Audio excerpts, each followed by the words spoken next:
আমাদের একজন শিক্ষামন্ত্রী আমরা পেয়েছি, স্ট্যান্ডবাজিতে ওস্তাদ এবং টেন্ডারবাজিতে ওস্তাদ। ক্যামেরা স্ট্যান্ডবাজি, পিয়ার স্ট্যান্ড। মাননীয় শিক্ষামন্ত্রী সব জায়গায় গিয়ে বলে নকল আর চলবে না। 2026-এর শিক্ষার্থীরা আপনাদেরকে দেখিয়ে দিচ্ছে এই স্ট্যান্ডবাজি আর বাংলাদেশে চলবে না। হাঁটু সমান পানিতে, বুক সমান পানিতে 2026 সালের এইচএসসি পরীক্ষার্থীদের আপনি ডুবিয়ে আপনি পরীক্ষা দিতে বাধ্য করেছেন এবং একটা পরীক্ষার প্রশ্ন আপনি প্রণয়ন করেছেন। আপনি পরীক্ষার প্রশ্নের মধ্যে 2টা সৃজনশীল আপনি ভুল দিয়ে রেখেছেন। একটা পরীক্ষার্থীর তখন মানসিক অবস্থা কি ধরনের হয় একবার চিন্তা করেন।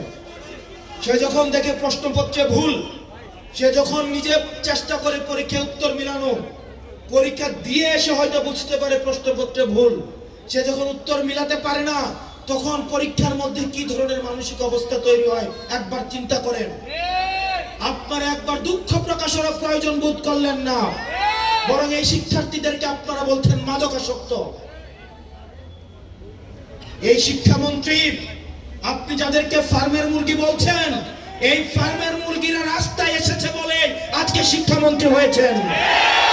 শিক্ষামন্ত্রীকে বলবো, শিক্ষার্থীরা গিনিপিগ নয়।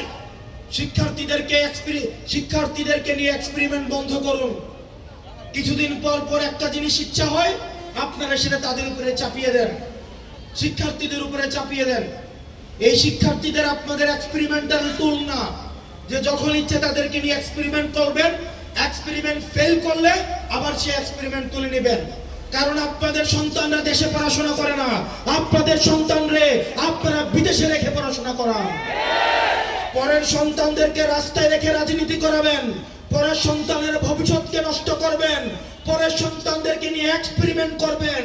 এই বাংলাদেশ নিয়ে এক্সপেরিমেন্ট আর আমরা আপনাদেরকে করতে দিব না। 2026 সালের এইচএসসি পরীক্ষার্থীদের প্রতি সংবেদনশীল আচরণ করার অনুরোধ করব।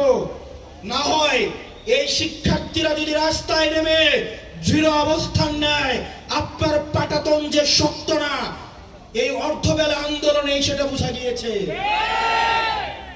প্রিয় সোনারগাঁবাসী, এই সোনারগাঁতে আমরা দেখেছি, এই সোনারগাঁর যিনি এমপি রয়েছেন, উনার ছেলে চাঁদাবাজির কারণে থানায় গিয়ে মুচলেখা দিতে হয়েছে। বাপ হচ্ছে এমপি, ছেলে করে চাঁদাবাজি, থানায় গিয়ে দেয় মুচলেখা। আমরা দেখেছি সারা বাংলাদেশে গ্যাসের হাহাকার, কিন্তু আমরা সেখানে দেখলাম রাজনৈতিক ছত্রছায়ায় সেখানে গ্যাসের লাইনের অবৈধ সংযোগ নিয়ে মেল ফ্যাক্টরিগুলি লক্ষ লক্ষ কোটি টাকা সরকারকে রাজস্ব ফাঁকি দিচ্ছে। সেখানে যে চুনা ফ্যাক্টরিগুলো রয়েছে, সেই ফ্যাক্টরিগুলোতে লক্ষ লক্ষ কোটি টাকা প্রত্যেক বছর রাজস্ব ফাঁকি দিচ্ছে।